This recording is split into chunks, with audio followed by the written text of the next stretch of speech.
What is up, everybody? Sven Diesel here. We're going to be tying up the articulated sparkle minnow. This is off of Coffey's sparkle minnow. Pretty much one of the most effective trout patterns out here in the West. We're going to be making it articulated, so we're using this Ahrex hook, one of their saltwater series hooks in a size 4.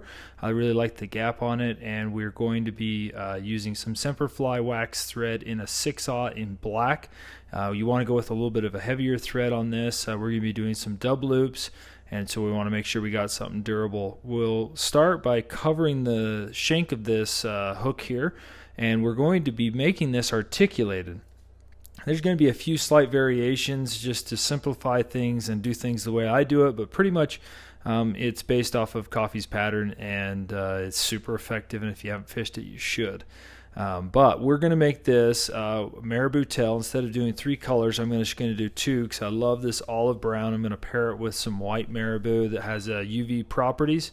And then what we'll do is these, look at this. This is just a fluffiest feather ever. I love this fish hunter marabou. I'm just going to take one feather out. I'm going to snip the tip, and you want to save that for later. We're going to tie that in at the very end, so don't discard it. It's a valuable piece. And then I'm just going to kind of clean that up, and that looks perfect. I'm going to do it roughly 3 times the length of this hook because we're going to be adding an articulation shank in there, and I'm going to secure this working my way down the bend, and I'm going to get a really tight group. So I'll do some over under, and then I'll trim out this excess marabou at an angle to help taper this body so it's not super bulky. We want to keep this rear, which will be the rear section, a little bit of a lighter in the body to help with the taper. And next we're going to take this white marabou, and trying to get a feather out of here. It seems like I got 3 or 4. This one's really nice, and we're going to snip the tip again, and like I said, save these tips. We're going to be using them to finish the fly. And I'm going to basically match up the length of those fibers. I like to have a smidge more white than I do the brown olive, and that goes for any of my biviz tails. I like to have a little bit of a lighter color in more abundance, and so I'm just going to tie that in, making sure I've got nice and secure, and then work into that bend. You can see how it almost looks like we're making a scud here, but we're going to make sure that that is halfway divided, and we're going to be using some copper flash for the divider and add a little bit of awesomeness to the tail. And so I'm going to grab about 4 to 6 strands, line up the tips, and we'll go ahead and tie it in right there in the middle mark. I'll do 3 or 4 securing wraps as I work my way forward. Try not to tie down the tag ends, and then we'll wrap it up and over, and then I'll just tie that in right there on the opposing side, right there at my dividing line between the white and the olive brown. And we will trim it roughly the same length as the longest fibers of the tail. I love that flash, giving a little bit of structure. And then with most of my buggers and flies, I'm going to super glue this to bond it all to the shank of the hook. Last thing we want is somebody taking a short strike and somehow missing the hook point but ruining our fly. We're going to start here with the first dubbing loop, and this is where I do things a little bit different than most. Most people will just set this dubbing loop aside. However, I like to do the belly dub loop and have it ready to go. And so we're going to pull out a good chunk of this, and since we're going to be making this in 2 sections, I'm going to stack it, and then I'm going to trim it in half. I want it to be a little bit sparser here in this rear section, and that I think is critical because some of my first ones I did, it almost created a hump. And here's another key: slide that eye stub almost all the way up to the body of the fly, because that's going to be the money maker that's going to allow us to have that eye stub start from the get-go and fold over. And so that process will be the same as any other, but we're going to basically finish that, brush it out, and then we're going to set it aside. I'm going to grab one of my Hackle pliers, and I'm going to pinch that off and slide it off of my my little dubbing loop tool here. So I'm going to grab a little bit of heavier duty Hackle plier. and then we'll basically pinch that. I'll slide it off my dubbing tool, and then we'll go ahead and use one of my hair clamps. And another key thing is you want to make sure that that eye stub is on the top of the shank in the middle, so that we're going right up and over to the hook eye when we finish the body. And I'll go ahead and secure that and pinch it off to the side, and then we're going to make our main body dubbing loop in the same way, and we'll go ahead and secure that back to the same bend and advance our thread up to the hook eye. And then we're going to grab the gold eye stub here, and we're going to make a mental note of how much you pull out, because like I said, we're making this rear section a little bit sparser than the front body. And so I'll make a mental note. I don't even know how much, but this stuff is pretty wispy, and so we'll basically judge how much we need by wrapping it.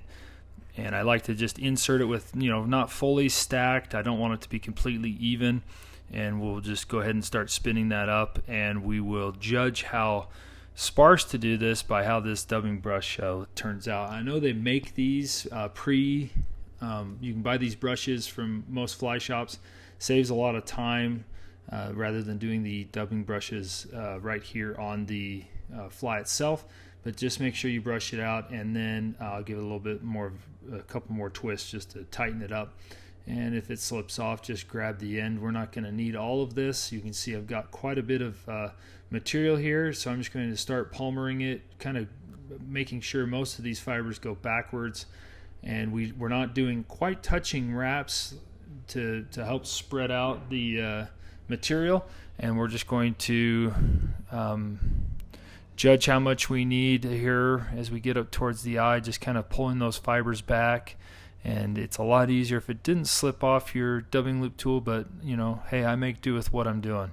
And that looks pretty awesome. So you can see the consistency here. When it gets wet, it's going to go down quite a bit because this is a pretty wispy material, as mentioned.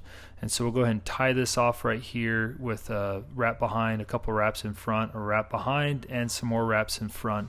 The last thing you want is this coming undone, and then I'll just go ahead and snip out that little tag end. So we didn't use all of it, so make a mental note. I'm going to be grabbing double the amount for the front section, and then I'm going to brush it all, kind of hit that hook gap side first, and then brush them all down because we're going to be folding over our dubbing loop we already made with the UV eye stub. And this is why I like to make it before, because if I was going to insert the material now, I would be getting a lot of that marabou and gold eye stub into that brush because I'm not an expert at it. I just found this way works easier for me, and then I just simply fold it up and over.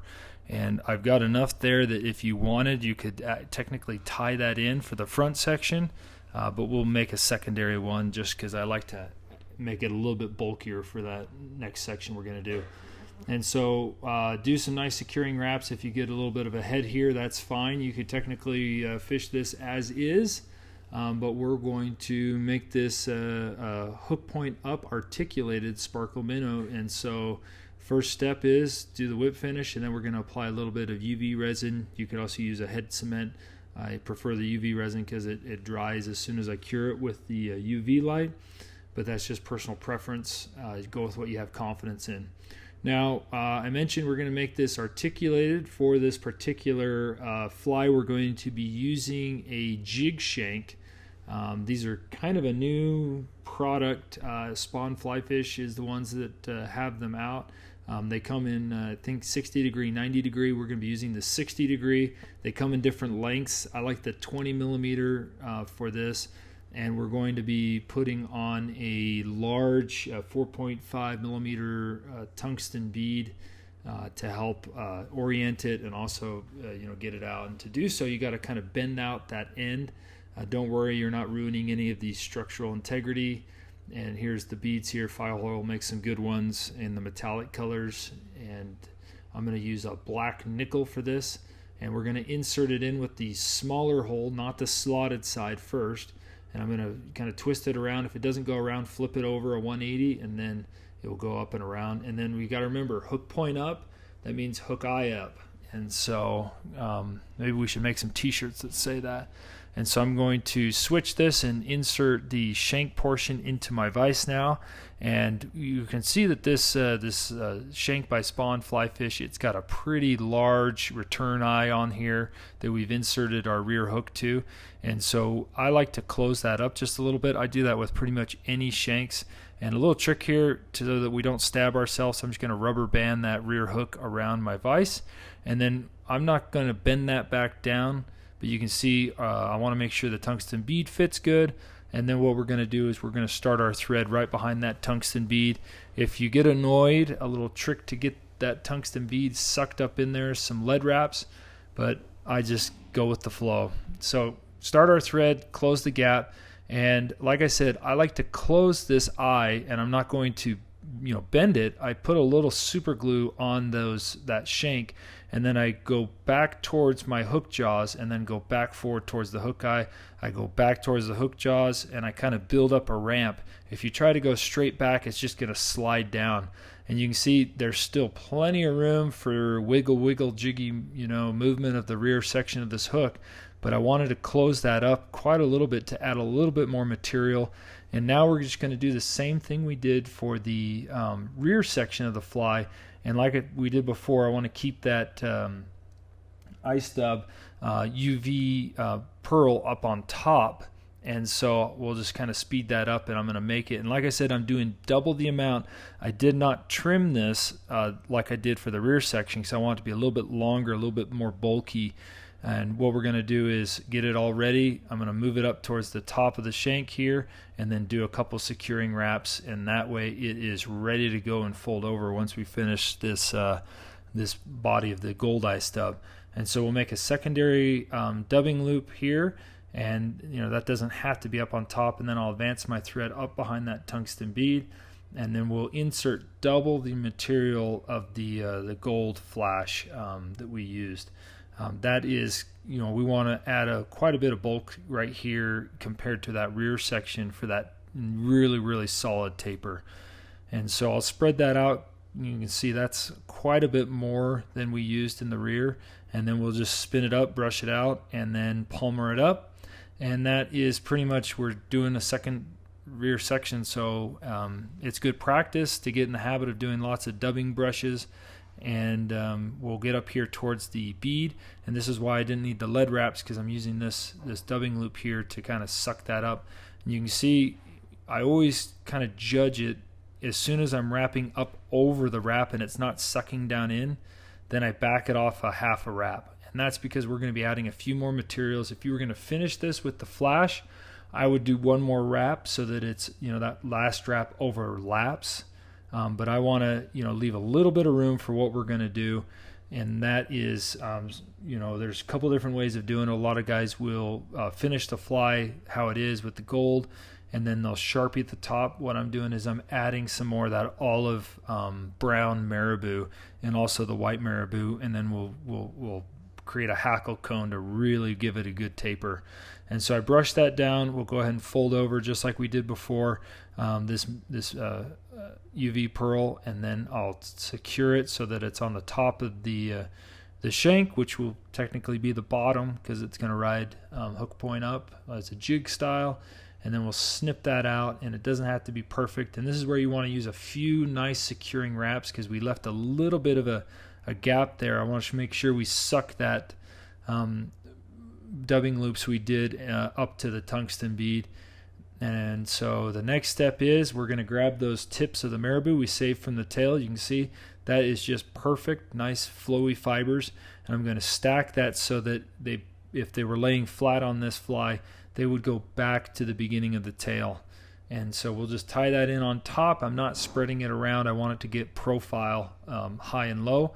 And then I'll take the white, and I'm not going to do the white quite as long. I don't want to cover up a lot of that UV eye stub. I think that's critical for this fly. And so I'll tie that in on the bottom side of the shank, and then we'll do some securing pinch wraps in front of it. And then we'll go ahead and trim this out. A little trick here, don't trim your thread. Leave a little extra marabou if you need to. I don't think the fish care if it's not super clean here. Make it as clean as you want. Another trick is don't go as far forward with your gold flash dubbing loop, but I'll just use some nice securing wraps here to tie that in. And if you want, I've switched to red thread at this point to finish the fly. I've kind of just left it at black because that doesn't seem to be too much of a big deal. And we've got here a really, really nice webby fiber feather from Whiting Farms. This is off of the saddle, and it's super, super, look at these, barring excellent feather. I'm going to strip off the fluff. I'm going to examine this, and you can see there's some really shorter fibers here at the tip. I don't want to get those in. I don't want to have to build up use those smaller fibers. I want them to be almost all the same length. So I'll tie that in by the tip. I'll trim that out, and then if you want, you can crease your these hackle fibers backwards so that it's easier to hackle or palmer around. What I like to do is I just lay it on its back side here as I come up and around. It's going to look a little sloppy here, this first wrap, but then the second wrap is I kind of push those up and over and get one more wrap in front. It's just going to suck everything back. And that's how I do it. There's easier and more difficult ways to doing it, I guess. And then I just kind of pull everything back, trap that stem, and then we just need to trim that out and do a whip finish and clean it up the best we can. And that is pretty much the articulated sparkle minnow fly pattern. There's nothing new about it. I just added an articulation point, added some marabou at the head along with the hackle, and didn't do the 3-color tail. So there's a few variations, but it's still just a sparkle minnow in my opinion. So we'll go ahead and do a 3-turn whip finish, and then with most of my flies we're going to use that same UV resin to finish it off, and we'll trim that out, making sure to remember where our thread ended up so I can make sure to put some resin into it. And we'll just be a little careful not to get it too much into the hackle fibers. I'm just going to brush it right there, put a little glob right there on top. If you get it on the bead, that's fine. We're mainly wanting it to absorb into those thread wraps, and then just kind of pretty that up. That looks pretty freaking good. There we go. And let's cure that up for 10 to 15 seconds. That is a good looking fly. And the shank to hook combo I really like because it eliminates the need to run your braid and put beads in there. It just seems to be free flowing. You can brush this out as much as you want, but the key thing is you just got to get it wet and fish it. I'm gonna make sure that we don't have any trap fibers in there, but that gold ice dub is pretty flowy material. We're not gonna have to worry about it covering up the hook point. You can see how it just wiggles and jiggles. It's going to give you a really, really nice movement in the water. But let's go ahead and get this thing wet and see how it looks, so I can show you the taper. Man, that looks good. Good, a nice real high-low profile. And then boom, there we go. So you can see how that marabou added that Sharpie look to it. And then, of course, the hackle wraps adds to it, but it's got a really nice taper, so you can see why we left that rear section a little more slender. But tie some up, fish them, hope they do well for you.